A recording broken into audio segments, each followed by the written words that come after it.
Nemaska Lithium in Quebec is unique both in its approach to lithium production and the financing package it put together.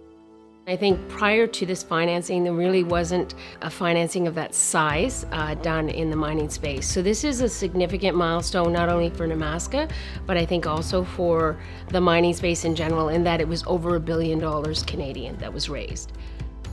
The $1.1 billion raised allowed construction and engineering to continue at the company's Whabouchi mine near the community of Nemaska and its electrochemical plant in Shawinigan, Quebec.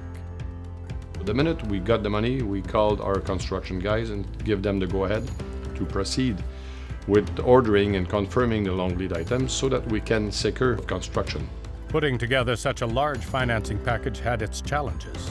I think it took us about a year to put the whole financing package together. And all of the various pieces wanted security that the other pieces were coming in. And so everything really had to close together as one complete financing package. We met about 120 investors for the bonds in 10 days, 3 continents, using commercial flights, and were able to convince about 45 of them to lend us $350 million US. The financing package included, in Canadian dollars, $80 million from the Quebec government, $94 million from SoftBank, a $280 million deal with a global mix of institutions led by National Bank Financial, BMO Capital Markets, and Cantor Fitzgerald Canada Corporation.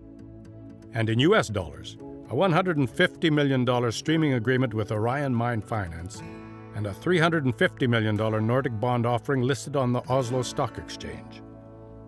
Timing was the key to making it all work. Then you have very, very limited time to close. If we had postponed the bond deal by a week or so, I think that everything would have fallen apart.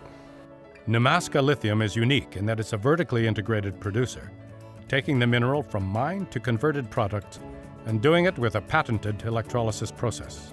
We replaced the conventional process that uses a lot of chemicals, generates a lot of greenhouse gases, with hydroelectricity. So we were able to reduce significantly our greenhouse gas emission by 98%, and the use of chemical products such as sulfuric acid by more than 75%. Transportation costs are lower, but also hydroelectricity gives us an advantage because in Quebec, hydroelectricity is, relatively speaking, low cost. That is making us the greenest and cheapest way of making high purity, very high purity lithium hydroxide. By December 2018, the projects both at Whabouchi and Shawinigan were well underway.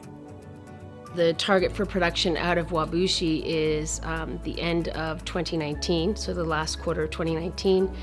So that'll be with a concentrate, and then out of Shawinigan with battery chemicals, and those would be lithium carbonate as well as lithium hydroxide. That will be at the end of 2020. When up and running, the mine will employ about 200 people, and the Shawinigan plant about 125 people. Guy says it's just the beginning. Our goal is to represent about 10% of the lithium hydroxide market, and it's aiming about 550,000 tons a year of lithium hydroxide needed by 2026. So we have the great chance of putting Canada and Quebec on the map of that revolution of electrification of transport, and I think we're the first part of the puzzle.